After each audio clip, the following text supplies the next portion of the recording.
শেরপুরে পাহাড়ি ঢলে চেল্লাখালী নদীর বাঁধ ভেঙে নিম্নাঞ্চল প্লাবিত হয়েছে। এছাড়া টানা বৃষ্টি ও ঢলে বেড়েছে জেলার মহারশী, ভোগাই, সোমেশ্বরী ও চেল্লাখালী নদীর পানি।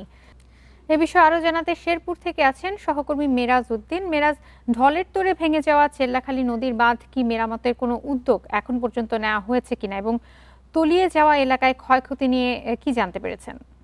হ্যাঁ, আপনি যে কথাটা বলতেছিলেন যে জেলার শ্রীবর্দী, ঝিনাইগাতি এবং নালতেবাড়ি উপজেলা জুড়ে যে গারো পাহাড় অবস্থিত এবং গারো পাহাড়ি এলাকা থেকে যে নদীগুলি প্রবাহমান জেলার মাঝপথে মহারশী, ভোগাই, চেল্লাখালী এবং সোমেশ্বরী নদীর পানি কিন্তু গতকাল অবিরাম বর্ষণের কারণে কিন্তু আসলে বৃদ্ধি পেয়েছিল এবং আজকে আমরা কিছুক্ষণ আগে যে পানি উন্নয়ন বোর্ড থেকে যে রিপোর্ট পেয়েছি, এখানে প্রত্যেকটা নদীর পানি কিন্তু আসলে কমতে শুরু করেছে এবং ইতিমধ্যেই 200-র বেশি সার্ভিস ও ফিচারে লেনদেনের সব বিকাশ অ্যাপে সম্ভব। বিপদসীমার নিচ দিয়ে কিন্তু আসলে প্রবাহিত হচ্ছে।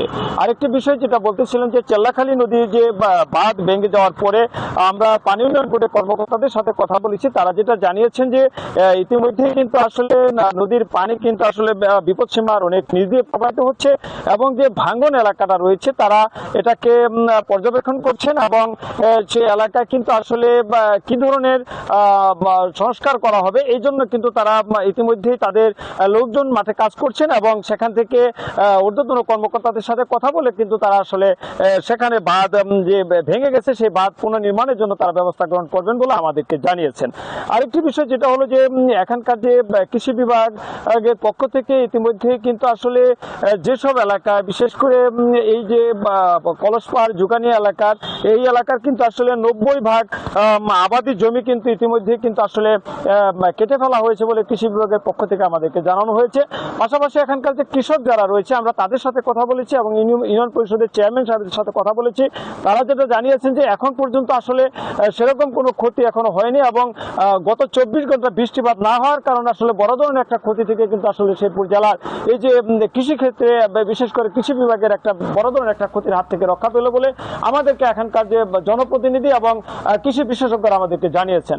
পাশাপাশি আমি জেলা কৃষি বিভাগের কর্মকর্তাদের সাথে কথা বলেছি। তারা যেটা জানিয়েছেন যে ইতিমধ্যে কিন্তু জেলা প্রশাসন এবং কৃষি বিভাগের কর্মরত যারা কর্মকর্তা রয়েছেন তারা কিন্তু ইতিমধ্যেই এসব এলাকা পরিদর্শন করছেন এবং কোনো ধরনের ক্ষতি হলে তারা কৃষকদেরকে পুনর্বাসন করবেন বলে আমাদেরকে জানিয়েছেন। আর আমরা বিভিন্ন বিশেষ করে চেল্লাখালী, ভোগাই, মহারশী এবং সোমেশ্বরী এবং মৃগী নদী সহ বিভিন্ন নদীতে আমরা ঘুরে ঘুরে দেখলাম এবং সেখানে আসলে এখন একেবারেই পানি বিপদসীমার নিচে প্রবাহিত হচ্ছে এবং পানির পুরো ইতিমধ্যে কমে এসেছে। শেরপুর থেকে জানাচ্ছিলেন সহকর্মী মেরাজ উদ্দিন।